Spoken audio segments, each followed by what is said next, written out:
علق هذا القلب بالذي خلقه، وأخرج كل من سواه منه، ورد كل حب ولا تبقي إلا حبه، تصير فوق الأرض في جنة وتحت الأرض في جنة ويوم العرض في جنة، أولئك السعداء.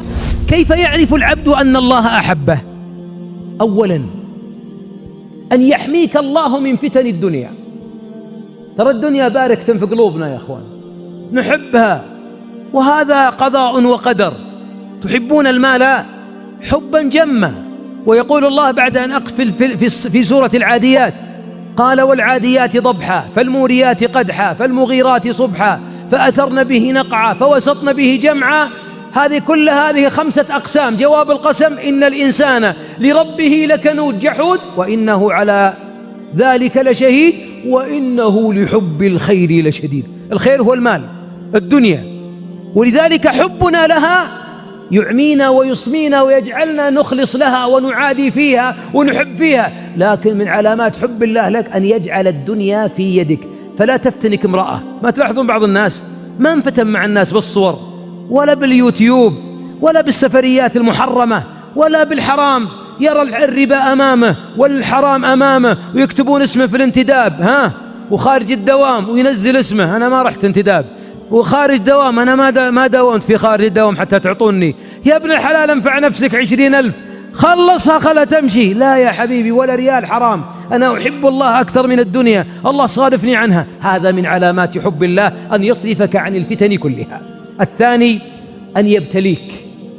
أحبابي، وهذه كل منا يقول اللهم إنا نعوذ بك من جهد البلاء.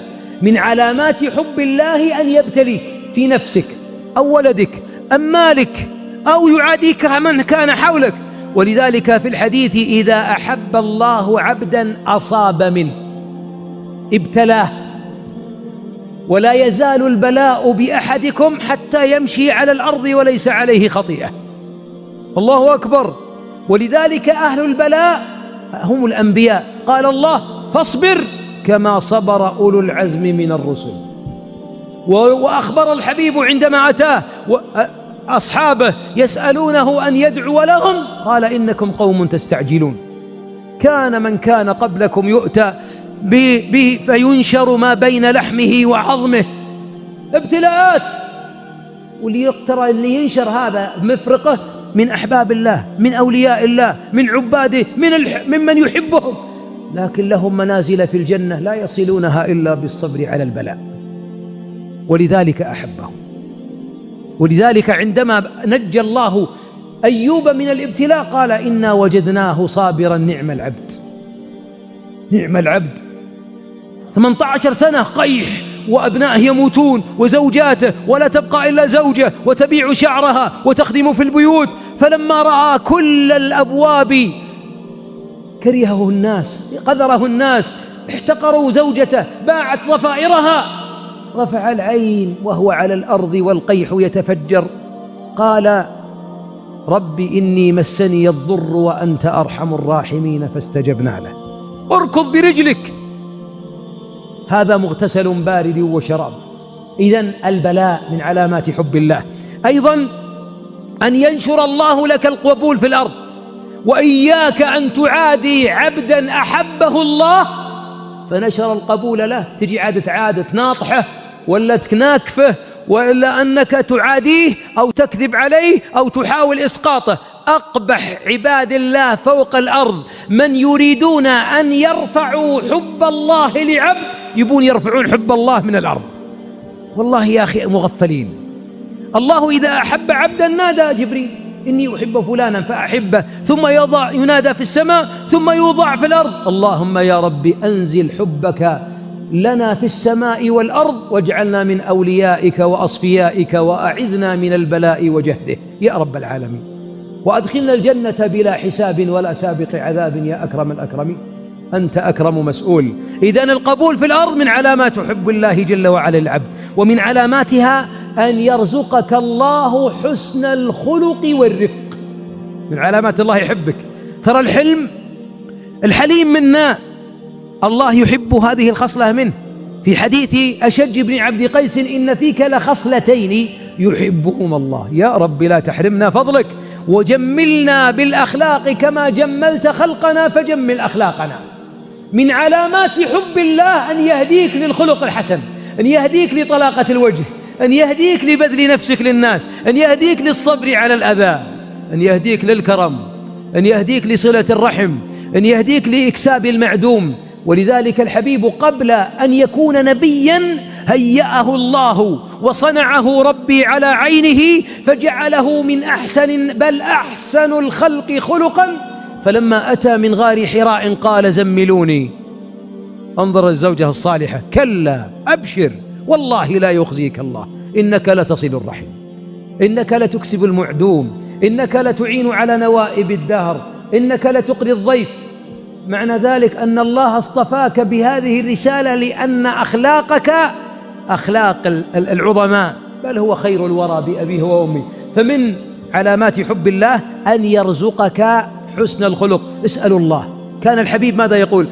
خلنا ندعوها صدق: اللهم آت نفوسنا تقواها، يا رب زكها، أنت خير من زكاها، أنت وليها ومولاها. اللهم كما حسنت خلقنا فحسن أخلاقنا، يا رب اهدنا لأحسن الأخلاق، لا يهدي لأحسنها إلا أنت، واصرف عنا سيئها، لا يصرف عنا سيئها إلا أنت.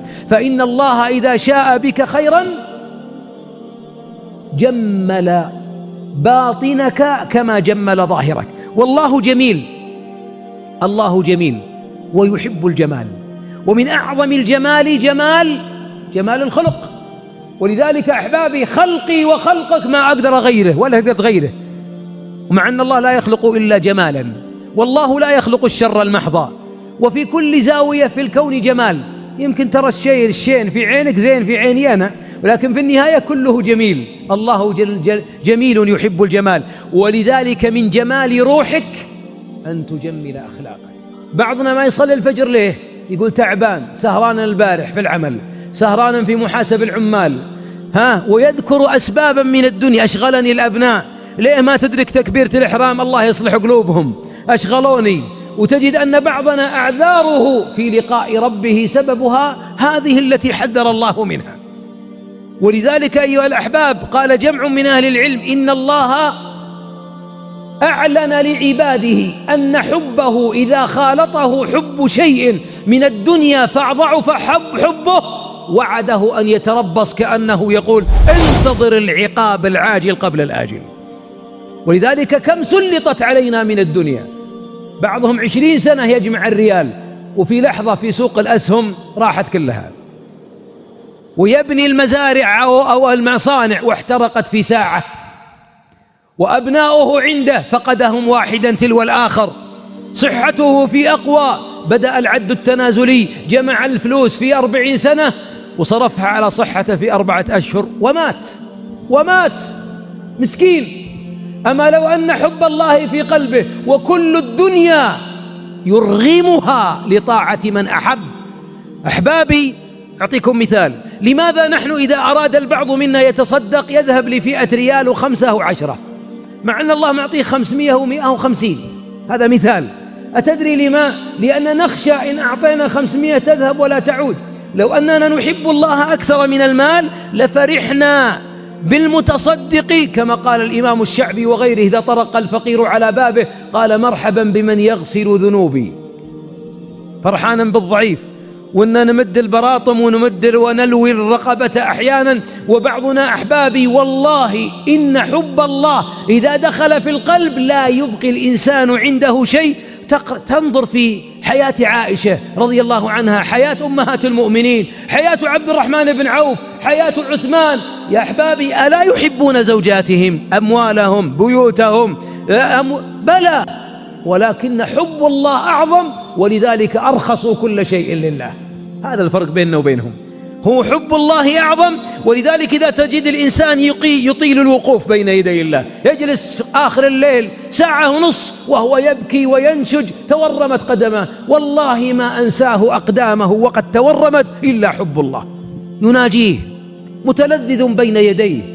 يا أخي لو استضافني عظيم من عظماء الأرض لاستمتعت بحديثه وانتظاره 1 ساعة وبعدها أقول تعبك طال عمرك راحة، أبيه ينبسط ما أبي أزعله، وأقعد عنده وانتظر في انتظاره وأذهب عساه وأنبسط إذا قيل لي إنه بعد خروجك أثنى عليك.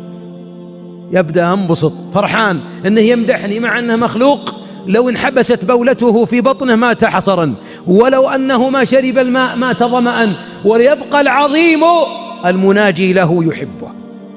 لما تزاحمت المحبوبات في قلوب بعضنا وجعلنا الترتيب للأولويات، يحب زوجته، أبناءه، وظيفته، بيته، الدنيا، النساء، المال، الأسهم، السندات، البنوك إلى غيرها، لما تزاحم الحب في القلب خرج حب الله من القلب، وإذا خرج حب الله من القلب صارت الحياة كأنما هي أشباح وصحراء وضيق وهم.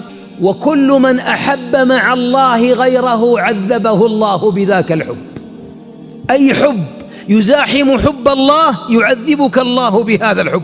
ولذلك بعضنا عذب بزوجته، عذب بأبنائه، عذب بماله، ولذلك تجد أنه معذب، ان طلعوا خاف عليهم، ونرجعوا خاف ما يطلعون، وتجد خائف من الخوف، حتى أن بعضنا صارت الحياة كلها أشباح.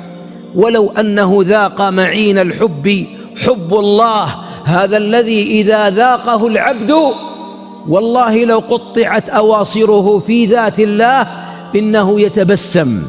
ولذلك الحب الصادق يجعل المعذب وهو يعذب يبتسم.